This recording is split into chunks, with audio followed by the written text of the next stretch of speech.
Thanks to technology and readily available educational resources, it has never been easier to start investing.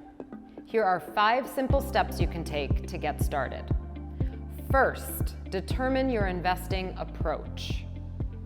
Most people will need to decide whether they want a do-it-yourself approach or whether they'd like to outsource it to an automated platform or an even more hands-on approach with a financial advisor. Additionally, you'll need to consider your time horizon before investing. Some investors want to invest for long-term goals, while others prefer to trade on a daily or weekly basis and have more short-term holding periods. Your time horizon is a big factor in how high or low your risk appetite may be. Second, decide how much you will invest.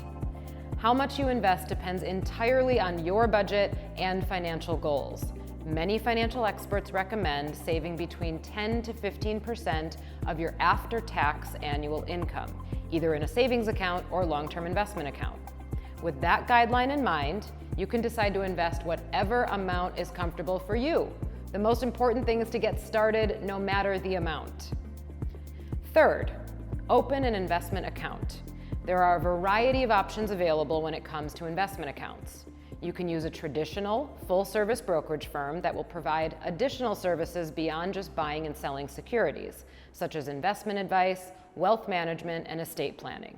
But this might not be accessible for new investors because they often require substantial minimum balances. Another option is to do it yourself through an online brokerage, such as an app-based platform. This option can often be ideal for beginners.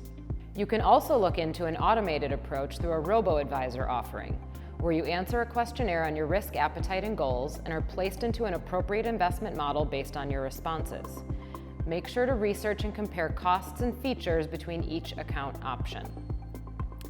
Fourth, choose your investments. If you opt for the do-it-yourself approach, now is the time when you choose what to put in your portfolio. Before investing in stocks, be sure to do an adequate amount of research on the individual company to understand the risks and opportunities, including the current valuation of the stock.